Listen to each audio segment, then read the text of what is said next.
Hello, and welcome to Dear Heather. Today we are joined by Markus Quan, an author and passionate advocate for youth resilience and men's mental health. Born in Germany and raised between cultures in the United States, Markus experienced firsthand the impact of childhood trauma, peer pressure, street life, and incarceration, facing multiple arrests beginning at just 10 years old, entering jail at 14, and being charged as an adult by 15.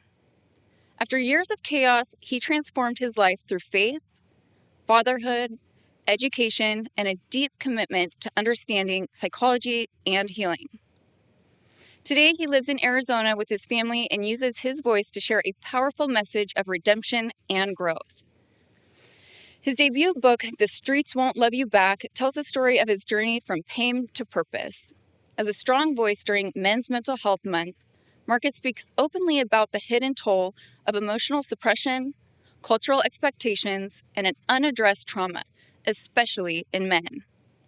He believes real strength is found in vulnerability, in healing, and in breaking generational cycles, particularly for fathers and young men. Welcome, Markus. Thank you so much for being here. You have such an extraordinary story, one of such resilience, and I just can't thank you enough for being vulnerable and open and ready to share your story to make real change for the people around you and for people that might just need it, that are going through, trials and tribulations. But I mean, your story is one for the books, quite literally. So I'm excited to talk through your book and everything else under the sun when it comes to you. For people just meeting you, can you walk us through your story? You're a dad of 7, you had harsh times in the streets, and what led you into psychology and ultimately writing your book? Well, originally I grew up in Germany. I moved here when I was about 10 years old. When I came over, I didn't really know much about American society, culture, hip hop music. I didn't know what a Chevy or Ford was. I didn't know who Michael Jordan or the president was, and I struggled to fit in. I first moved to Maryland, and from Maryland worked my way to Arizona. But in school, I didn't know how to play baseball. I didn't know how to play basketball. That's something that's not big over in Europe. We play soccer. That's about it. Especially back in that time, there was no internet, there was no social media. So I struggled to fit in and just winded up getting in a lot of fights. One place I did, or with people I did fit in, was ladies. And from there, that just got me into even more fights. So I started fighting at a young age. Wow. I mean, you don't even think about that. For me, growing up and being, just going through teenage years and everything that comes with growing up, I haven't really given space or the thought of what it might look like growing up from a completely different country and then coming here, and it is different. And even growing up in Maryland on the East Coast can be vastly different than the West Coast. So you are put in a situation where you're having to learn a lot fast and going through just childhood years, which is extremely difficult in its own right.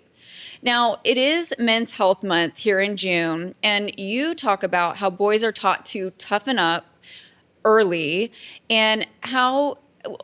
Let me ask, how did that message show up in your life, and how does it connect to the mental health struggles we see in men and youth today? Yeah. Also, between the differences would be a cultural difference. When I grew up in Germany, my mom had 7 brothers, 7 sisters. We were a very tight, close family, full of love. We hung out every day. We ate. We cooked together every day. And then when I came to America, all of a sudden I had nothing. I had no uncles, no cousins. I just had my 2 sisters and my mom. Immediately, my parents were going through marital problems before we even came over. So all of a sudden, it was like I just felt like I'm on my own. Who am I? I just lost my world, my country, my family. And all of a sudden, I get thrown into this school with American kids, and I couldn't play the sports with them. I couldn't talk the lingo because I didn't understand the music, the TV shows they were talking about.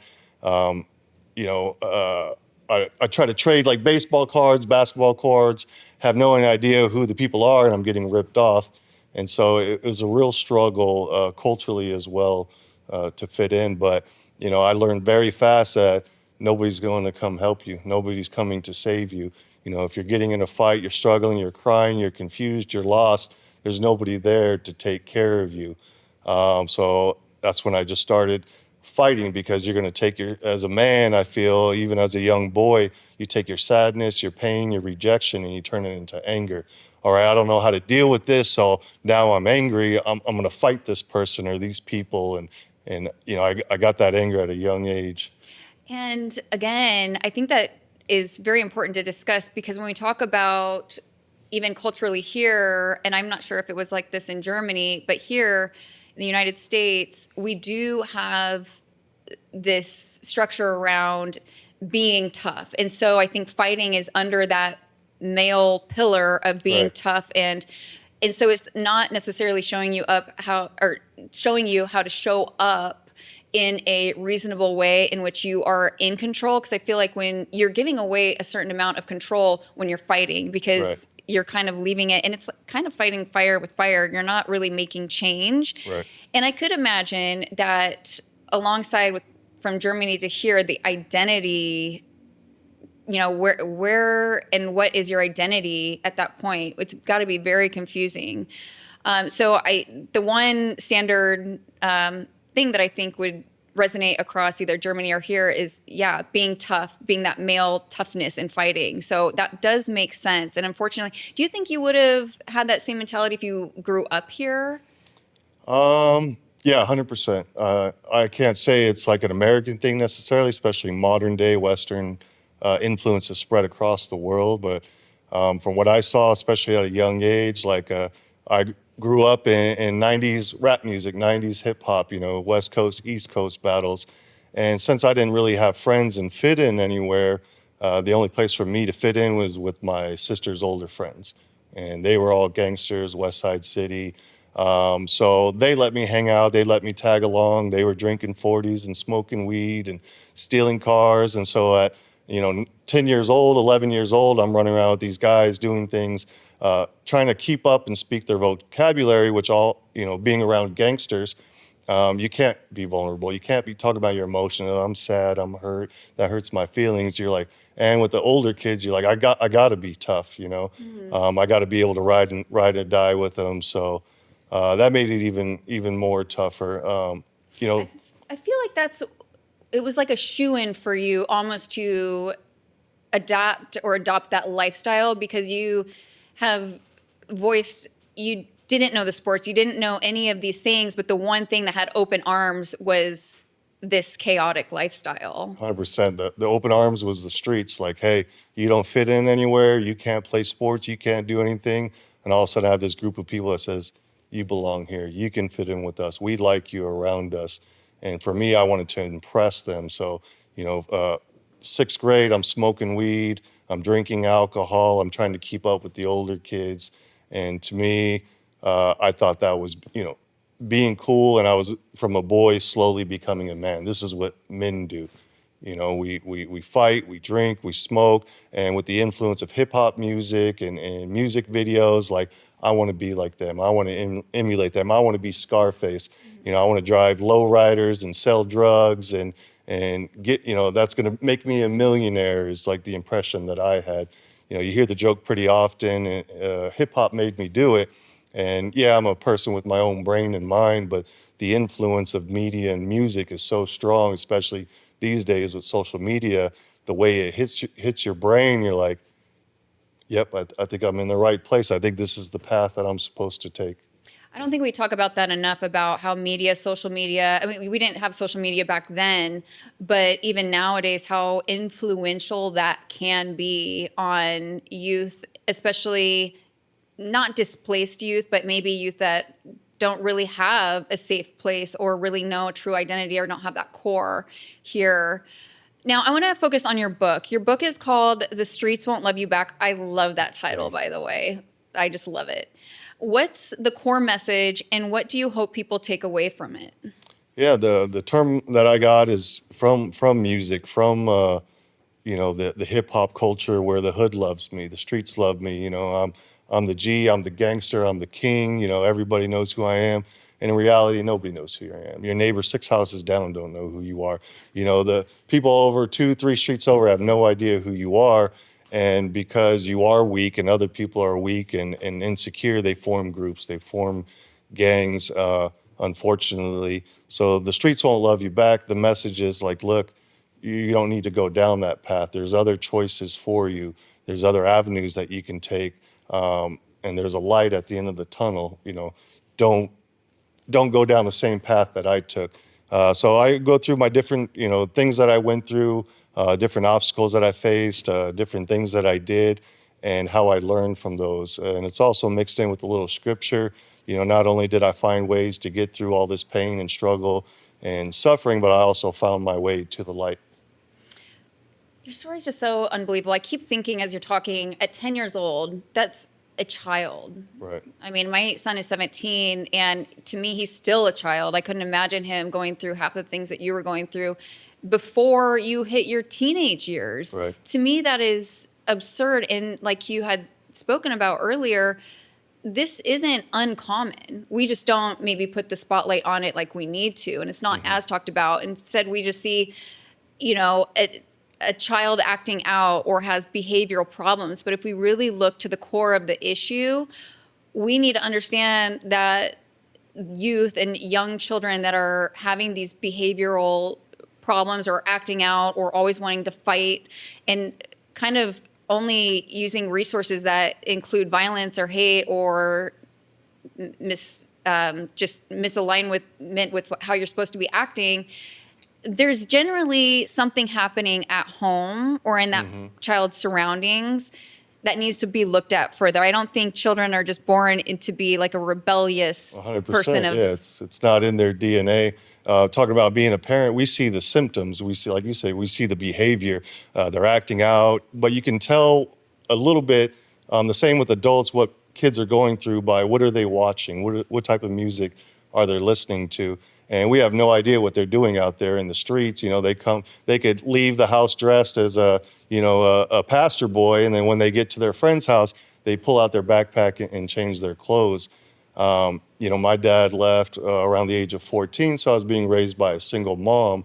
And at that time, she barely spoke English and was working 2, 3 jobs to take care of kids. So she had no idea what I was doing in the streets. So whenever the police showed up, it was, oh, it's not my son, it's his friends, it's those bad kids. And she had no clue, what I was getting into. So once your kids leave the house, you have no idea what's going on out there. You just see the symptoms. And then as a parent, we just yell at them, stop acting that way. Stop listening to that music. Stop behaving that way.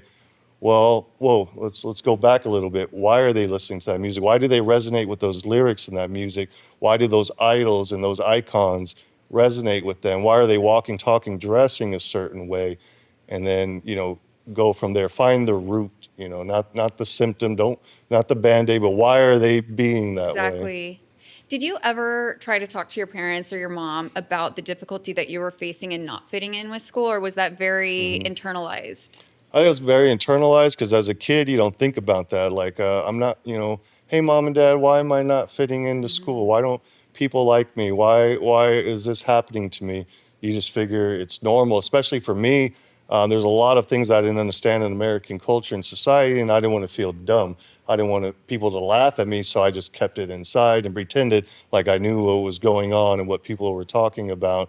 And I didn't want to be, I guess the key word is I didn't want to be embarrassed by my peers, by my family, and the church and anyone else. So I just kept my mouth shut. So again, it just points a spotlight on if the behavior starts to change because you weren't like that in Germany, there's got to be other underlying factors of why that is happening. So I love that you point that out. So parents, if you do see something that drastically changes, there's something there. So thank you for sharing that with me. We kind of talked about this, about like the toughen up cultural, this is how you need to be a man. But what were some of the first messages you heard earlier on in your childhood about what it is meant to be a boy or a man, and how did those messages affect you emotionally? Yeah, growing up from a boy to the man, that message seems to be consistent. Where society, people, you hurt yourself, you're crying, you're upset, toughen up, be a man. You fall down, get up. You're not allowed to open up and be vulnerable, and that's the key word. Is boys don't want to be vulnerable. We don't want to be laughed at. We don't want girls to make fun of us. And what I've seen and gone through myself many times in life, even with females, they say, "Hey, we want you to open up, be more emotional, be more sensitive." And then the moment you do, they kind of lose respect for you. Like, oh, my man's crying. If he's crying, how's he supposed to protect me? How's he supposed to take care of me? And nobody's going to come pay your bills. Nobody's going to feed you. Nobody's going to give you clothes. So you have no choice but just to shut up. You see stickers all the time on the back of people's car. Nobody cares. Work harder. Nobody's coming to save you. And that's just how it is. You learn that early on, and as you grow up and you become a man, you're so used to it that you just constantly keep it to yourself. You hear all the time about, your man or a guy comes home. Why does he sit in the truck before he walks in the door? Well, he's decompressing. He's gone through hell. He's gone through shit talking. He's gone through obstacles, things going wrong at work. And now he's sitting in that car just thinking about his life. He's thinking about, when I walk into that door, it's going to be, oh, your kids did this. This is what went wrong today. I need you to fix this. I need this. So we just sit in that truck. And sometimes that's when men let out their tears. We say it's a weakness for men to cry, so we hide that. We walk into the room, we walk to the house, into a meeting. Hey, you okay? They see the redness in your eyes, or maybe some water. Oh yeah, just allergies, or I got something in my eye. And men will play it off, and people won't think twice about it. Oh, okay. Instead of, no, it's okay. Tell me what happened. What's going on? That alone is such a strong point to make in the fact that you really are taught to go through these hardships or this internal just chaos alone. And where is that balance? Because I truly feel that a healthy man has a balance of their feminine energy and their masculine energy. But we're not necessarily, as a society, teaching men or youth on how to balance those and what that looks like. So again, to your point, when you're being vulnerable and you're made to look soft because of it, Right. like, we can't ask for both and then reprimand one side of that. And so I think that has a lot of work to do. And I think systems such as school, in family dynamics, we need to start talking about this more so that it is a healthier spot. But also for those that maybe want to play a victim, don't take it that way all the way to being too soft. I mean, I don't think that there's such a thing as too soft. I think being you,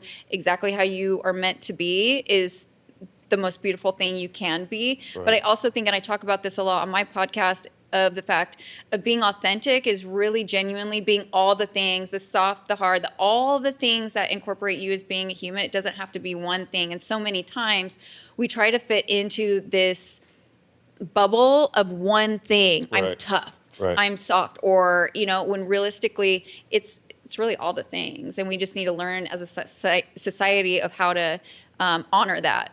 Yeah, especially like in relationships, boys and men, we learn that as well, where you're getting into an argument or you're having a discussion or having a debate with your partner, and they're saying, oh, you're being over dramatic, you're being too emotional, stop being a woman, you're the man, toughen up. And so you learn, even in your relationship with your partner, where you're supposed to be safe with and be able to open up to, that you still got to hold it all back, because otherwise they look down on you, they lose respect on you, or they make fun of you. I think that's why it's also so important to really love yourself so that you don't get persuaded or influenced by that bad advice or that bad rhetoric of being a certain way. That, I think that there's power in standing up for yourself, of, really pushing back when those kind of sentiments are passed your way. But it's a bigger problem that I think society is getting a little bit better at talking about. So appreciate your point of view on that.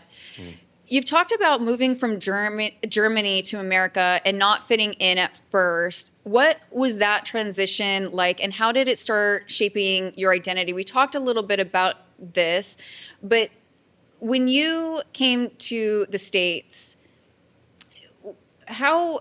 take me through that. Like, were you scared at first? Were you fearful, or did it automatically go into that behavioral switch? I think the same opposite. Like when you're an American and you travel somewhere, it's like, wow, over there I got the history books, and I'm learning about Mount Rushmore, and I'm learning about lakes and rivers and famous people. And I remember coming over, like one of my biggest idols was Michael Jackson. And you're like, I'm going to see the world. And we even had an opportunity because when we first came over, my parents were going to split up, and my mom took me and my two sisters by this lake or pond or whatever it was, and it's like, hey, do you want to stay here or do you want to go back home? We're like, no, we want to see America. We want to see California. We want to travel and see the world. So, we kind of felt that responsible. That led us down the path of what happened because we chose to stay here and go through that. So, they split up. We went to New Mexico to live with my mom's best friend, and eventually they made up.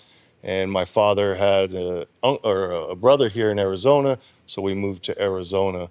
And when we talk about identity and figuring out who we are, my father didn't even know, who he was or his father. So, he grew up with an abusive father that came over from China during World War II to San Francisco, and he was an alcoholic and beat my father. So at 7 years old, he went to an orphanage. Grew up in orphanage, foster care, and then at 14 years old, his dad decided to bring him back. So at that time, my father was older already, and his dad was a drunk, yelling at him at Chinese all the time. My father didn't speak Chinese. So eventually, at 18 years old, he went to the army, said, enlist me and send me as far as you can.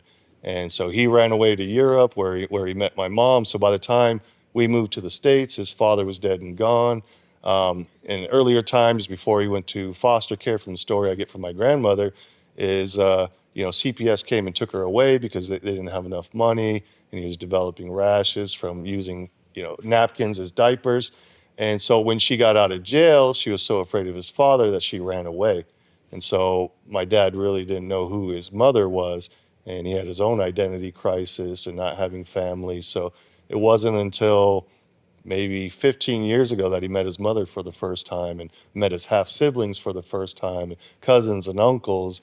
So he had his own issues, and he went from his father, uh, you know, beating him and being abusive to the way that he treated me growing up.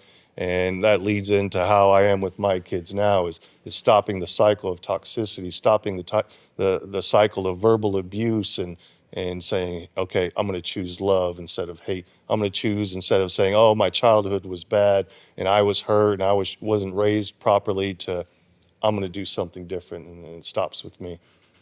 I'd imagine it'd be pretty hard to find your own identity and knowing who you are when you're constantly stuck in survival mode. So, and that's really unfortunate because even for your dad in his case, when now he's starting to learn different parts of himself and starting to, get on the other side of the identity crisis, he's now having to deal with all the years behind him of processing that. I think it's not easy figuring out who you are, because at that point, then you have to kind of go through everything and process Right. everything that you've been kind of avoiding processing. And so it's an uphill battle. And a lot of people that find themselves later on in life, it is highly difficult, but it is so rewarding. So anybody going through that, I just encourage you to keep fighting the good fight. You're not crazy. You're not alone. Yes, it is hard. But there is the light at the end of the tunnel once you really discover who you are, just holistically. Uh-huh. Okay, I want to go into more about hidden traumas boys face. What are some of the traumatic experiences boys go through that people still don't talk about enough? I think there's a lot. One big thing, I guess, that is kind of a taboo topic, maybe, is the sexual abuse. When we talk about trafficking, when we talk about rape and assault, we usually talk about females in movies and media. That's what's portrayed. But people don't realize that 1 out of every 6 boys has been molested by the age of 18. Growing up myself, when I first came over to America, I was a victim of sexual abuse as well. From there up until probably 14 years old, and I never spoke about it until probably these last years. You feel embarrassed, you feel shamed as a boy, and even as a man, you're like, it's my fault. I let that happen. Maybe I should have stabbed him in the neck or stopped it or something. And you have that shame and embarrassment. You don't want to talk about it to your friends. You don't want to talk about it to your parents and your siblings especially as a boy. I mean, it might be normal for females to talk about it because it's a common topic for them, but for us, it's just so much shame and embarrassment. Even now at my age now, like I feel embarrassment. I feel like, oh, I'm gonna get hate, but I know that me talking about it will help others talk about it, will help other, whether you're a gangster or a biker or whatever your position in this world is, say, hey, okay, he's talking about it. More men are starting to talk about it. We should open up and talk about it. It's a huge thing that leads to a lot of people who commit suicide because of that embarrassment. They feel like, oh, well, I was sexually abused. Does that make me gay? Like, am I a bad person now? Am I wrong? Is everything my fault? And then they wind up killing themselves, which is another big thing for men. People don't realize that men, the suicide rates are 4 times higher than females. When we talk about the workforce as well, with men, 90% of work fatalities are men. So we're dying, we're killing ourselves, we're destroying our bodies, we're destroying our mental health, and it's because we keep it all inside. Society says, shut up, be quiet, deal with it. First of all, I'm really sorry that you went through that abuse. I think I learned that today about you. And I mean, I don't even have words for that and I do think right now is a perfect time to talk about it because we're seeing more and more of this conversation get the spotlight. However, I can also relate to you about the shame. I tried to take my life early on, between 17, 18 years old, and I didn't talk about it up until just a year or so ago. Mm-hmm. And there is a freedom that I experienced by talking about it because I couldn't be fully me because there was always that like black cloud on my shoulder Right. of just this ickiness and shame about that. And it's not even, I truly feel, I victimized myself. You were a victim of somebody else. And I really honor you for saying and speaking to the fact that men don't want to talk about it because you are internalizing that burden on yourself and what that Right. might maybe have a impact on how you identify yourself. Right. So, it's part of you that you didn't ask for, but you had to go through. And you talking about it, I really do help. The more we talk about this, the more comfort and openness and support we're going to get around that and people talking about it. Because if we don't talk about it, this will keep happening behind closed doors and boys aren't going to be talking about it. And my next question was really what you just went into, whether it's physical, sexual, or emotional abuse that men are going through or boys have gone through at younger ages. Why is it so underreported or minimized in your opinion? And I think you tapped on this with the fact that the shame, but also thinking it's your fault. So what message would you give somebody that might not feel empowered to talk about what they're going through right now with abuse or maybe past experience with abuse? Right. You're absolutely right. Again, we keep bringing it up. It's embarrassment. It's shame. You don't want to talk about it. You hear about domestic violence all the time. He beat his woman, he beat his wife. Athletes are hitting their women, and they put that on the media every day. That's just one instant or one thing that's happened around America. There's 350 million people. This happens all day long, and nobody talks about how many men on a daily basis are victims of domestic violence. A female hits you with the chair, punches you in the face, and if you want to report it, you want to talk about it, she hit me, like, oh, you got hit by a girl? What are you, not a man? What are you, a wussy? Like, so embarrassment, shame. So it's unreported to talk about because you feel like you're weak. You feel like you're small. Do you think that these conversations, if these were more prominent when you were growing up, do you think it would have helped you if it was talked about? Definitely. If it was talked about and it was normal for you to speak about it, well, they're talking about it, he's talking about it, I'm going to talk about it. But that wasn't the common thing. My dad wasn't around, and I think that's a big part of having a father in the home.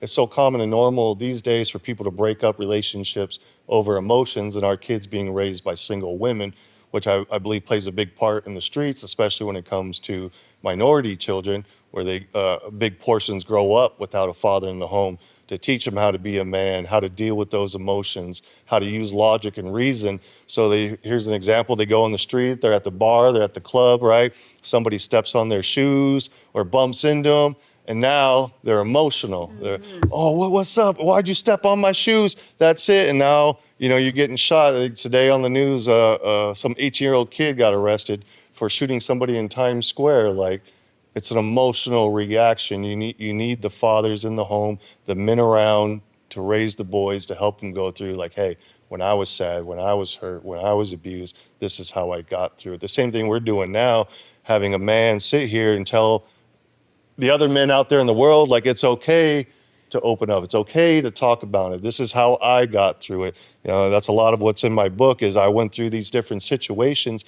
This is what I learned from it. This is how I dealt with it. It's okay to open up. Go to your pastor, go to your mom and dad, go to a counselor, call the 988 hotline to help you get through those things.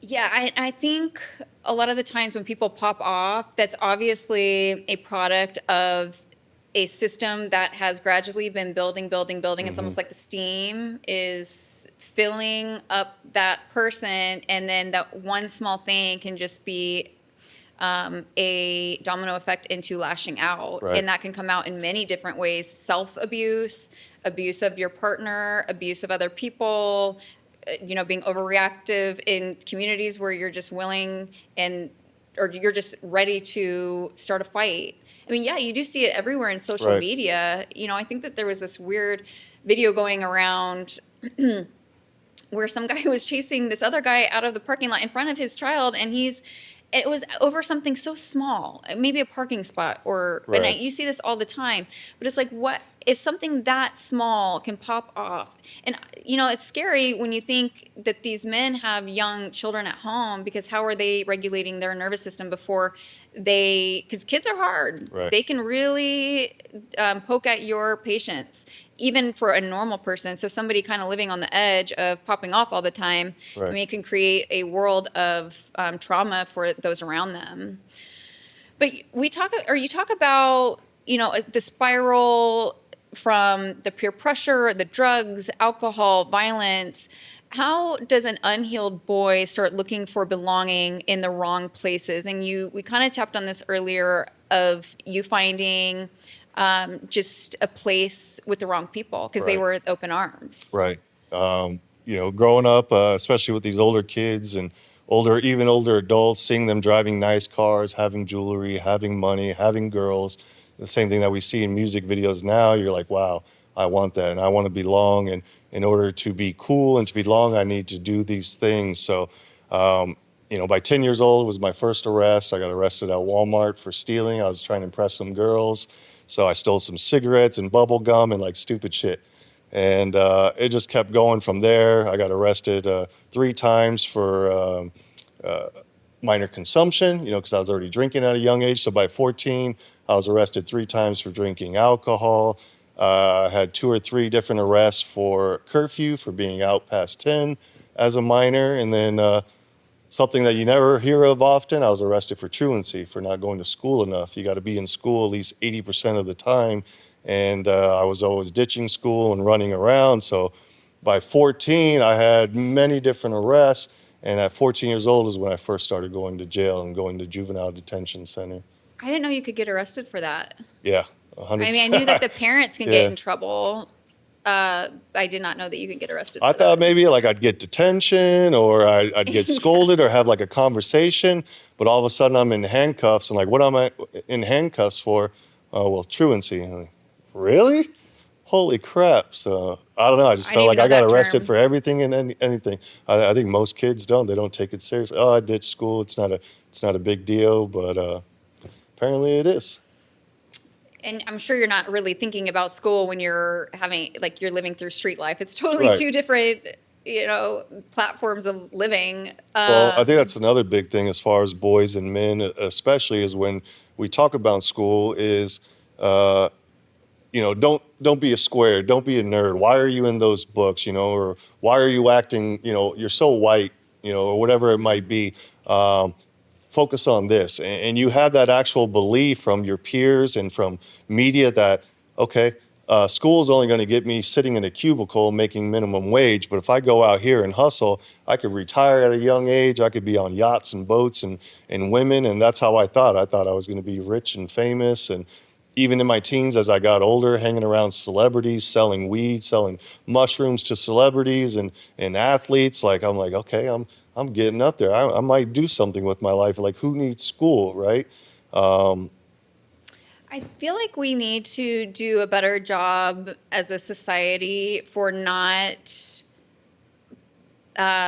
putting being adult on a pedestal, like not fantasizing adult life. I think children right. really need to, and us as parents need to do a better job at allowing and really encouraging our children to be children and having that fairy tale fantasy mind about just daydreaming about anything and everything, but outside of actually the responsibility about being adult Right. and making money. Because if we're teaching our children to chase money and these things and fame, and it's just never going to end well. Right, and it's sad to see, especially now with technology, so much worse.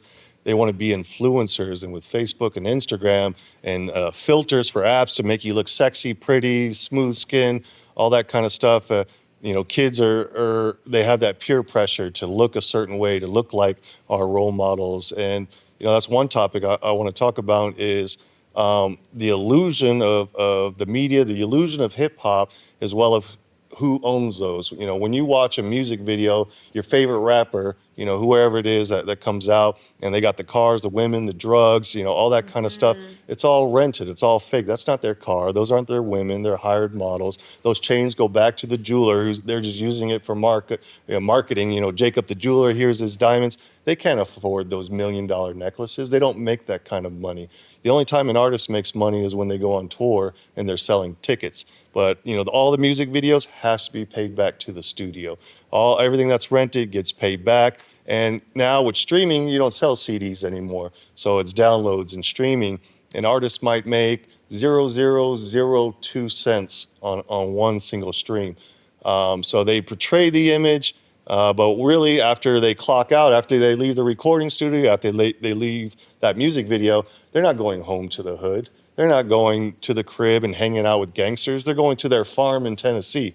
So why aren't we romanticizing that? I feel like we can really switch this around. And even, this is a problem. I'm really glad you touched on this because, these social platforms really are hurting us living true lives. Myself, and I'm an adult, Right. Having to go on these social platforms and seeing, everybody looks perfect, not even, material wise, but just even the image of what you're supposed to look perfect. And, Right. As much as I want to preach, we need to be as authentic as possible. There's also this need to really show up in how everybody else is viewing society of what that perfect picture looks like. There's filters. I'm guilty Right. of using filters. And it's like, why are we not, let's bring back the authenticity of just being human, and we're so far away from that. But I do feel like we can start getting back to like being just regular like people. you said earlier, to love yourself. To love yourself, yes. And you see the message, two different wrong messages that these artists give. One, the men, especially in hip hop music, where it's, fuck bitches, get money, we got all these hoes, we don't need you. They don't talk about marriage. They don't talk about settling down, partnership and communication. Like that's square, right? And the same on the opposite end with the females. You see the females saying, you don't need a man, you're independent, you can do without him, screw the relationships.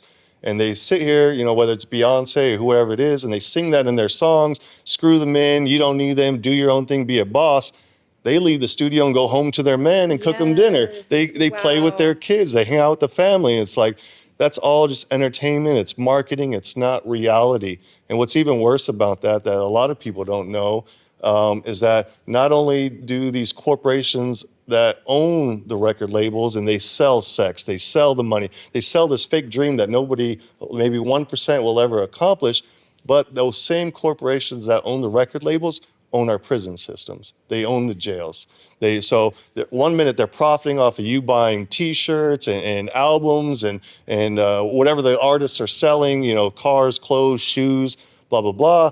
And then you mess up, you make those mistakes, you start selling drugs, you start getting arrested, you get addicted to drugs and overdose and die, or you go to prison and jail. They own that. Now they're getting subsidies. People think of jail as it's owned by the state. No, majority of them are privately owned. So now those same corporations like BlackRock or Civic Group that own the record labels, they're making money off of you being in jail. While they're serving you a $1 dinner, breakfast, lunch, they're making thousands of dollars a month per inmate. There's nothing romantic about sitting in jail with your cardboard bread. Yeah, not at all. Yeah, I mean, that's a lot. And I was going to ask about part of it will come back to me because that was very important and I lost it. But hopefully I'll come back around to it.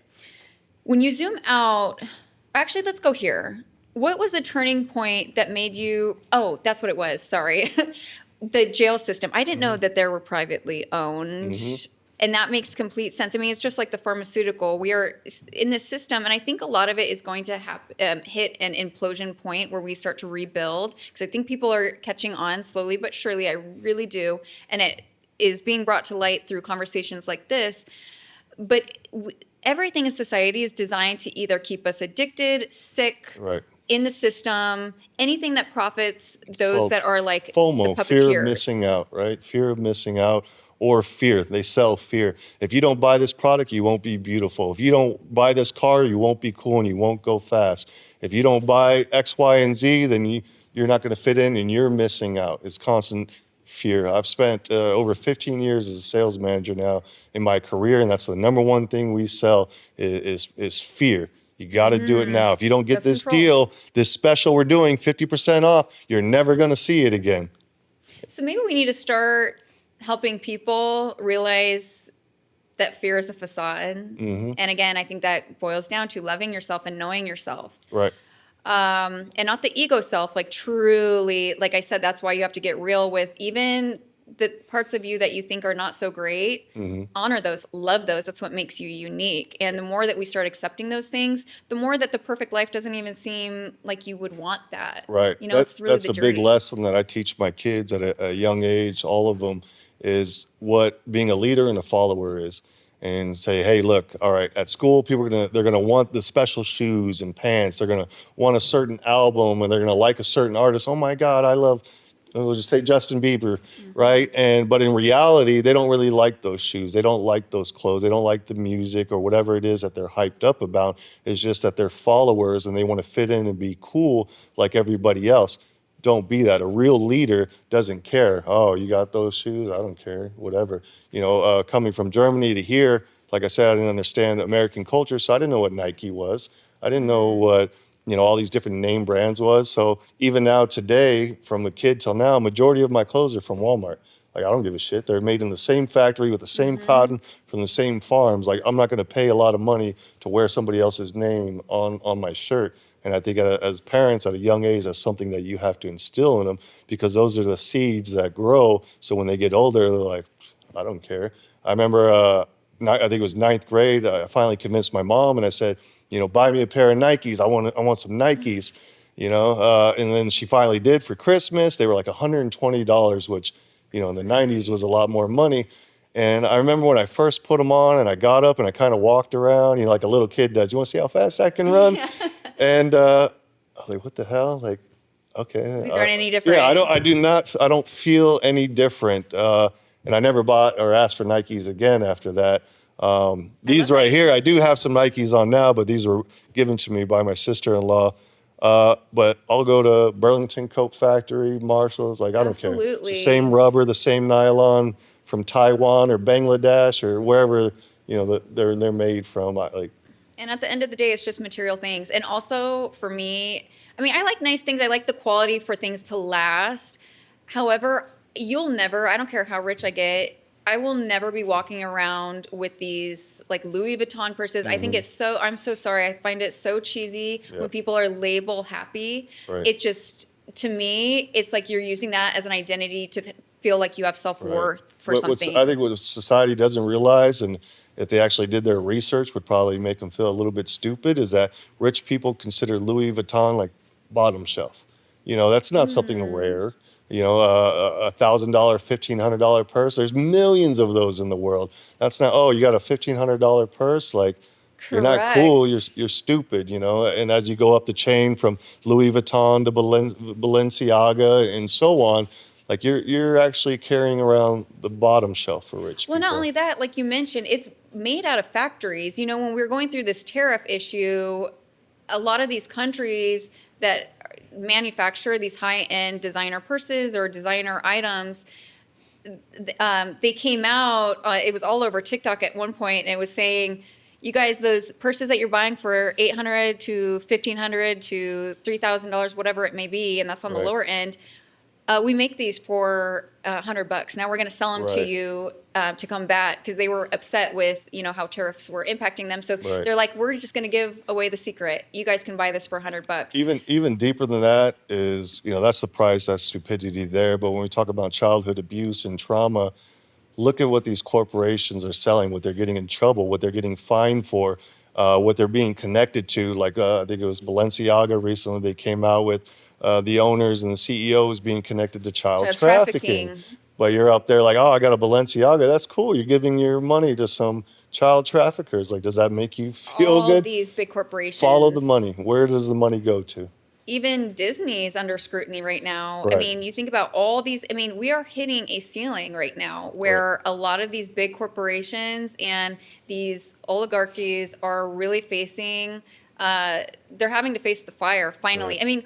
I think it's at the beginning stages, but I'm really excited for this new chapter because I see a lot of these big guys coming down, not Right. guys as in masculine versus feminine. I'm just saying that these Right. big corporations, because a lot of women are part of this trafficking too. It doesn't Right. mean based on your sex whether you're a good person or not. 100%. You see it across the board. Okay, so when you talk about real strength now, how is it different from what you used to believe strength was? I mean, the difference between now and what I've learned as a man, which I don't feel like I've even became a man till my later 30s, is that when I was young, I thought being tough, being cool, getting in fights, material things, name brands like we just talked about, made you cool, gave you strength, gave you power. And I realize that in my older age now, and the lessons that I've learned, that real strength is walking away. It's not getting into that fight. It's not caring about material things and doing the wrong things. That's easy. It's easy to be a liar. It's easy to cheat on your woman. It's easy to fight people, but it's even tougher to walk away from it. And that's what makes you a man. You can have all the women in the world, but that doesn't make you special. Now everybody's had you. Being able to keep to yourself, having morals, having values, is what makes you rare and unique. And that's what gives you that real strength.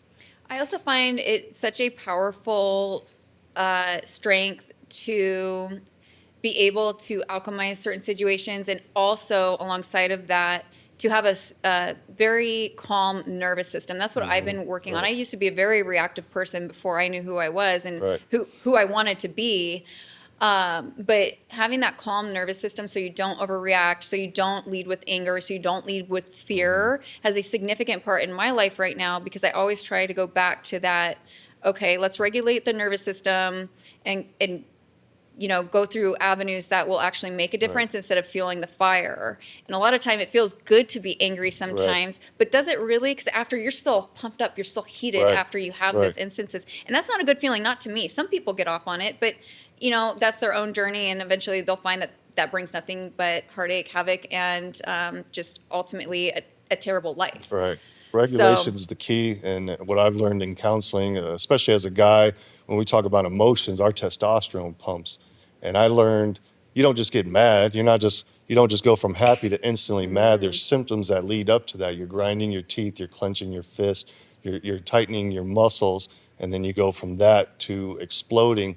An acronym that I've learned to self-regulate and to be like, whoa, yeah, I need to calm down, is fear. It's false evidence appearing real.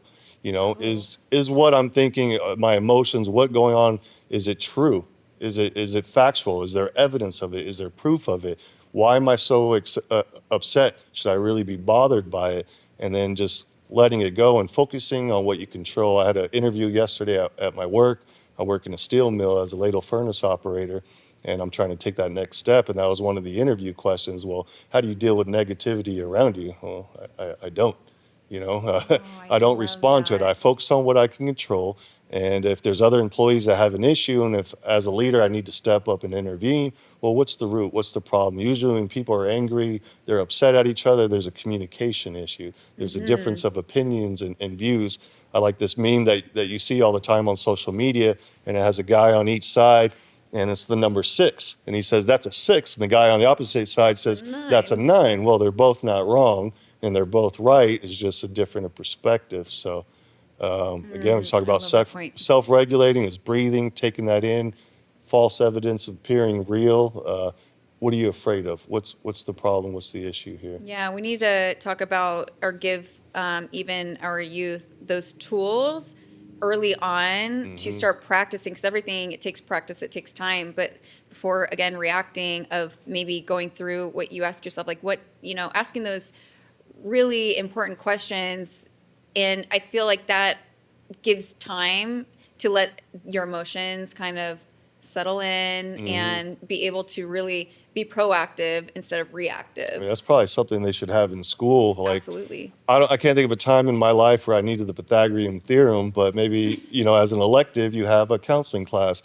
Let me teach you about the brain and oxytocin and dopamine and how the brain works and what your emotions really are chemically going on. We think of sad, mad, upset, happy, anxiety, but what really is that? That's the chemicals in your brain, in your head, that make you react, that make you feel a certain way. So they should put that in schools, teach us about our taxes, teach us about our emotions, things that we can carry on into the real life. I love that you said that. I used to be super on my son for like A's and B's. You have to get A's and B's. And then eventually I came to the conclusion that I just want my son to be happy, and I want him to know really what matters in life. And so I really eased up because I didn't want to put pressure on him. But also I started really looking at the fact that the schools aren't even teaching what I want my son to learn. Right. So I know that is my responsibility as a parent. 100%. But let's be honest, they go to school for, this length of time, and they're not even really learning the core of how to be a human. And I think that should be the forefront of school. Oh yeah, they're not learning how to be human. They're being taught how to be workers. Like Rockefeller said, I'm not trying to design a nation of thinkers. I'm trying to design a nation of workers. So you're taught to show up on time, work an 8-hour shift, right? Work in groups, be subordinate to your manager or your teacher. Just so they can kick them out. But what people don't think about, especially kids now, is there is no future for them. Those college degrees don't mean anything anymore. With AI and robots taking over, well, what are you going to do now with the communications degree? What are you going to do with the business degree? AI can create websites. AI robots can answer the phone and make appointments. So really, like, I teach my kids, school's a necessary evil. And when we talk about A's and B's, we have a joke because my dad's Chinese. So whenever they get a B, I say, we're not a Bayesian, we're Asian, right? And I teach them that school, unfortunately, is a necessary evil. Exactly what you said. School isn't supposed to raise your kids. School is supposed to teach your kids the basic, but it's your job to teach them how to survive, how to be successful, how to deal with obstacles in this world, not the school. But unfortunately, people expect that. You see it on the news all the time. Well, the school should have taught them this and that. No, you.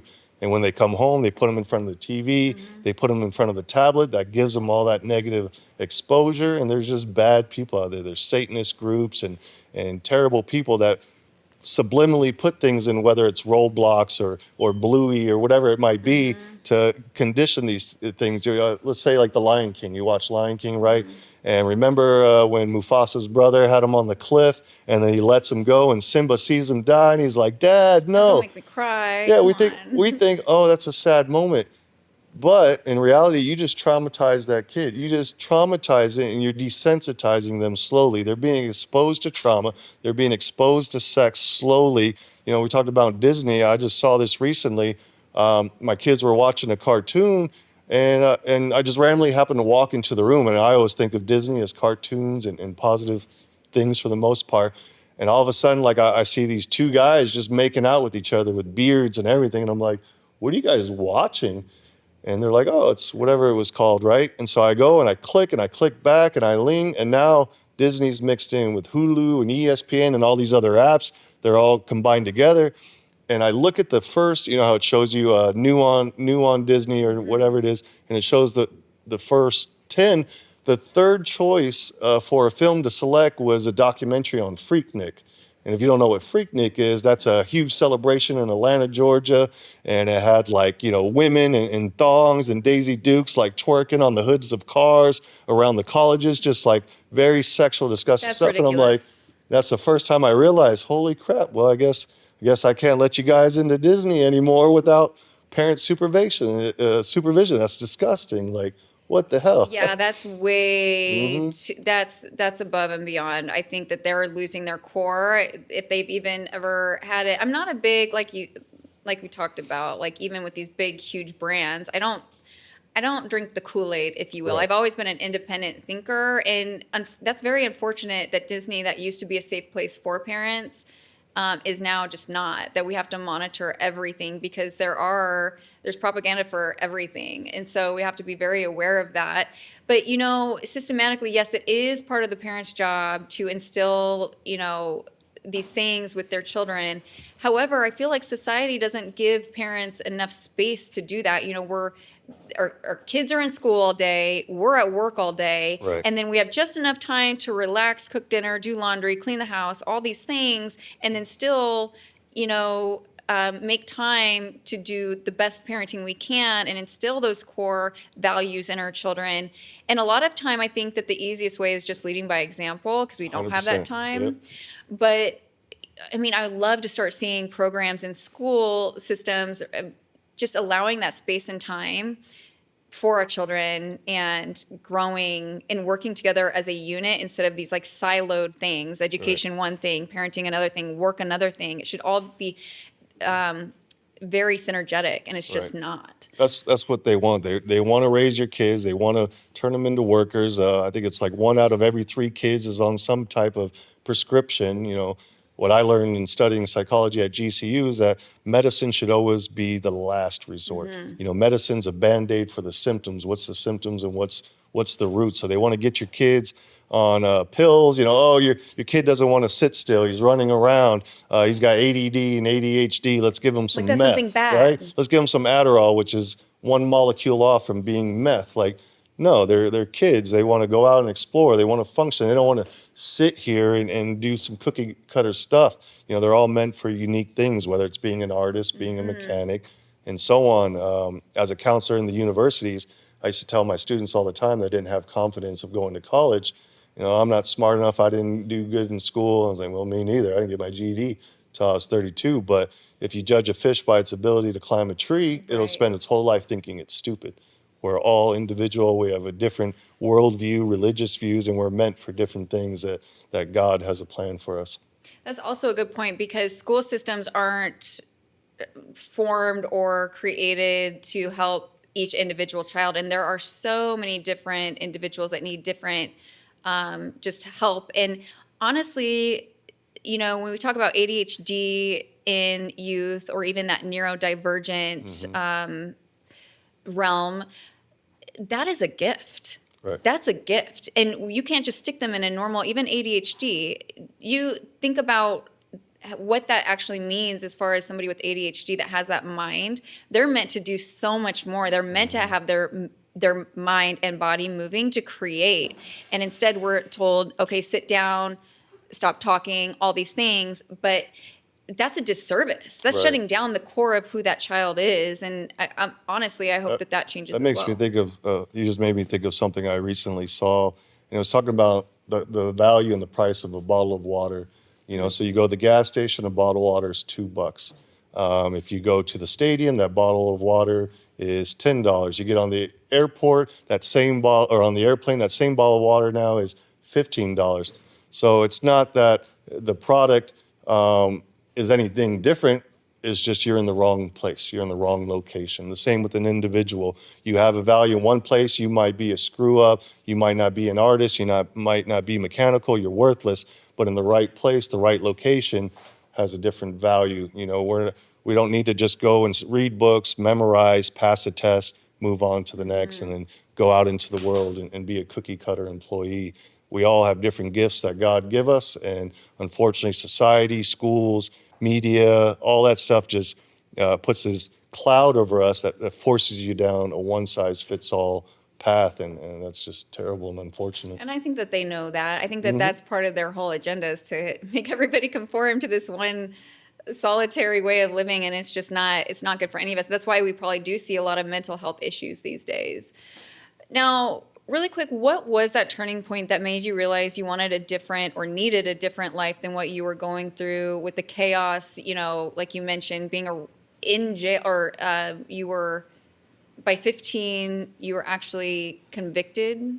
Yeah, I was charged as an adult by 15 years old. So I had the same probation officer that a 50-year-old would have, same surveillance officers. I was That on. alone, it should not, unless you murdered somebody, I don't think that you should be tried as an adult at Yeah, it was, 15. and it wasn't for anything dramatic. I didn't kill anybody. I was arrested with marijuana, so I was charged with possession of marijuana, intent to sell, and possession of drug paraphernalia. And obviously, I didn't understand what was going on. My mom, barely understood what was going on in this country. So we took a plea bargain, got charged as an adult. From then on, anything I did was on my adult record. And when I first met my probation officer for the first time, it wasn't like, hey, how can I help this kid? Let's get you in counseling. What's going on in your life to make you act this way? He just said straight up, you're in the big leagues now. Don't fuck up. There was this therapist that was well versed into recovery programs. He was high up, and he was recently interviewed on a podcast, and he was saying, even society, parents, family, friends, those around people that are going through substance abuse or really need that help, the one thing that never ever works is the harshness of even the sentencing, or so often I see families really just getting down and hard on the individuals that are going through these hard times in life of substance abuse or anything of that nature. And he said that never works. You know what works? Love. Right. Love is the Love one thing conquers that will all, change right. an addict's life around. Right. And instead, and I understand, like, parents often, when we yell at our kids, it's not out of, that we're necessarily upset with them. We're scared. Right. A lot of it comes from fear, and that's how we're just wanting it to be different. But honestly, if you lead with love, there's such a power in that, and sometimes that's what it takes. Right. Try that first. Right. And so I don't really believe in the system of putting a 15-year-old in jail. That is not help. Again, it makes them fall in the system Right. of incarceration and all these things versus actually getting the true help to Right. turn your life Which around. going to jail just makes you a better criminal. You learn more things. You learn more crimes. I think it's something within 3 to 5 years, 80% of prisoners released will return again. It's just repeat offenders. As far as like the sentence itself, it is very harsh. And I think the statistic on that is something like 80% will take a plea bargain. And often they're not even guilty. They didn't even do the crime, but they're so scared and afraid because the judge is like, all right, if you go to trial now, the sentencing is going to be 10 times worse. You could do 3 to 5 years prison. But if you take this plea bargain right now, you'll just get probation, some classes, and a fine. And that's kind of what happened to me was like, all right, well, I don't want to go to prison. I'm young. Like, we'll take this plea bargain. And I just winded up on probation. I winded up on house arrest till 18 years old. And I just escalated from there. By 17 years old, I was arrested by the FBI and the Secret Service twice for counterfeiting, for forgery. Like, I didn't get better. I just got worse, and I learned more things. And I got myself around other people that are in prison or in jail. Like, hey, you could make money doing this. You could do this. And it doesn't help. It just puts you, locks you up, but there's no rehabilitation, I guess we'd say. Yeah, you're just thrown into a system that is wanting you to stay in the system. Right. I'm already feeling abandoned. By 14, my dad's gone. I don't have my country. I don't have my family, my aunts and uncles. I have nothing left to lose. So 15, 16 years old, sitting in a cell, locked up 23 hours a day, 7 days a week for months at a time and not seeing the sunlight, you just get more angry. You have more hate. I would welcome getting in a fight in jail because just to let that anger out, and in there, obviously, I have a bunch of idiots that are high temper, emotional. So that was pretty easy. Yeah, it's a like, bunch of why damaged- why are you looking at me wrong? Why are you staring at me? Why are you on the phone 1 minute too long? Like, why are you standing like that? Everybody's offended easily. And it's like, okay, let's fight. Like, I welcome fight. I welcome violence so I can let my anger and frustration out. Oh, that is terrible. And again, I even think that jail and the prison system can do a better job of the internal programs that they offer to really just help find or give tools and resources and just make people better. Right. But again, even in that system, we're all individuals. We all need different things. Right. But I think really looking granularly into what that is and how we can holistically help would be a starting place. 100%. All right, going into broader societal issues, when you zoom out from your personal story, what larger issues do you think society still ignores when it comes to men's mental health? I guess it's pretty much the same. You can generalize everything is just not caring.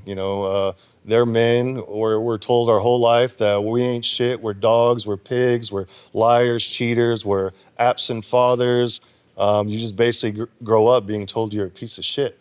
And not only are you a piece of shit, if you have feelings, you have emotions, you are hurting, shut up. Nobody cares. Keep working, keep making money, protect your family, pay the bills, be quiet. That's I've heard this many times often in my life is like, oh, well, you go to work all day and I'm at home and, with exes, they'll tell me, oh, I gotta do the dishes. I gotta take care of the kids. I gotta do X, Y, and Z, where you're looked at your job as one thing. You just go to work and then you come home. Well, at work, I gotta do X, Y, and Z also. I gotta jackhammer shoot. I got a shovel. I'm getting burned, stabbed. Things are being blown up. And then I got to come home and I got to take care of the car. I got to take care of the yard. I got to cook for the family. I got to help with the homework or teach the kids sports. Men and women, we have the same jobs, and that's what a partnership should be, is working together. But unfortunately, it's just men, you ain't shit. Oh, you go to work all day? Oh, you're working overtime? Oh, well, you just have to go to work. I have to do all these things. Now, for the man listening right now who feels stuck, angry, numb, or ashamed, what is the first step toward healing? Is talking about it, is being vulnerable. As we discussed, like, men don't want to open up. They have embarrassment and they have shame. But the first place and the first step to talk is talking about it. Even if you don't have anybody to talk to, you have AI these days. I talk to AI all the time. Hey, look, this is the problem, this is the situation, this is my emotions, feelings, and then getting that response. But turn to your church, turn to your best friend. If you have loved ones, there's a lot of different hotlines that I have in the back of my book and different places you can turn to for resources if you're homeless, if you're dealing with addiction or abuse. There's a 98, you could dial 988, which is a hotline to seek counseling. But it's just speaking about it. There's this study that I watched, and I think it was like a Scientology. And so what they did, they were taking, for instance, like a rape victim, and they were raped and they went through this traumatic situation, and they would have them talk about it. And once they were done talking about it, they'd go, all right, tell me the story again. They would tell that story again. And when they get done, they would do it again. And eventually it becomes so redundant and mundane. It's like, all right, so here I was, and I was walking. Like, you can only cry and get upset so many times, but after a while of repeating yourself over and over again, letting it out helps. You have to communicate, let it out, talk to others, get that word out. And by you opening up, you allow others to do the same, to make them feel comfortable. Oh, that happened to you? That happened to me also. Let me tell you about it. And that might be their first time they finally open up with you.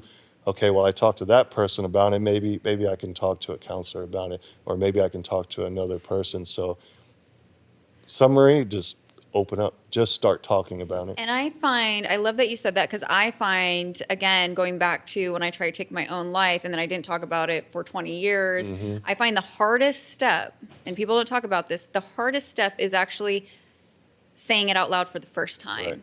Once I said it out loud for the first time was my acceptance to myself. And from there, I haven't stopped talking about it. So I think, again, if you are one that doesn't know where to start and you don't see how you are going to open up, just do it one time with someone you trust, or even do it in front of the mirror. For all that I can see can actually help you really get comfortable with you owning that for yourself.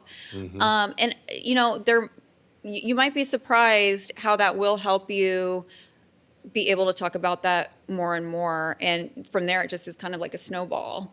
Right. Now, this is a perfect segue because you did mention of having resources available. So what resources do you have for you to point people if they or someone they love need support right now? You mentioned 988 as a lifeline. It's a lifeline where you can get help and get some counseling right away. If you go to my website, which is markusquan.com, I have resources on there. If you're homeless and you need some shelters, if you're dealing with domestic violence, domestic abuse, there's some resources for you to call and get help with that as well.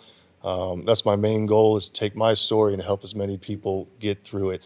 And more importantly, find that connection with God, go to the church, turn to your peers, and find your way and figure out what your purpose is. There's a reason that you're going through what you're going through, and the most important part is to grow through what you go through. Well, let's go ahead and end on such a beautiful note.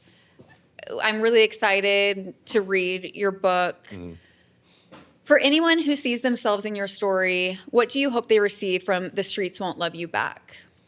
I believe the biggest thing I want them to receive is that they are worthy, that there is a purpose for them in this world.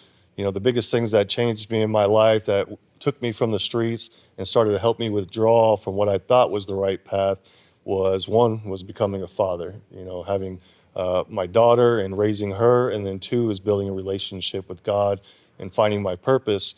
You know, something repetitive that we keep talking about is embarrassment and shame. And I never went back to church and felt that I was worthy, because I felt I was a hypocrite. You know, I'm in the streets, I'm selling drugs, I'm robbing restaurants, I'm stealing cars, you know, I'm having premarital sex, I'm doing all these things wrong. I don't belong here. And then realizing that I do belong here. You know, when we talk about God and we talk about Jesus and his disciples, they were adulterers, they were prostitutes, murderers. They weren't the perfect people. You know, church isn't for the healed, it's for the broken. And so I was sitting in church one day, and I was just, my daughter wanted me to come, and she was doing a performance, and the pastor was talking about that, and he said, a question that really hit me is, if God came down right now next to you and sat next to you, and he opened up your book of life and he named and listed everything you've ever done wrong, every crime, every sin that you accomplished, and he closed the book and said, all right, well, that's it. Do you think that he wouldn't love you? Do you believe that he wouldn't forgive you? Do you believe that he wouldn't think that you're worthy? And that hit me, and I was just like, you're right. You're right. I am worthy. I do belong. And for the first time ever, that's when I felt that I found God, or he found me, and that it started to build that relationship. And then I realized that everything I've ever been through wasn't because I was unlucky.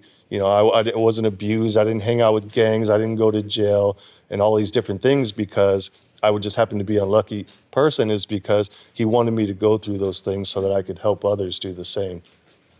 I absolutely love that. I always question, or I had this question asked of me, and someone just very blatantly asked, why do you think, why you? Because I've been through different traumatic experiences. And that's exactly the sentiment that I would say. I was meant to go through these to help other people. I don't want people to go through the pain that I had to go through. And so what you're doing is just absolutely beautiful. I cannot just praise you enough for the work that you're doing. And as we close, what final message do you want to leave with the man who believes his worst mistakes define him? I guess as far as those mistakes, like we said, I went through it for a reason. I went through it for a purpose, and everybody out there has a purpose and a reason. And when you're in that moment, you're going through that pain, you're going through that trauma, or you know, your father beats you, or somebody commits suicide. You feel like, why me? And then you blame God. You know, why would you let this happen? There's a reason for it, and grow through what you go through. And so maybe not now, maybe you might not understand it. It took me over 30 years to figure that out.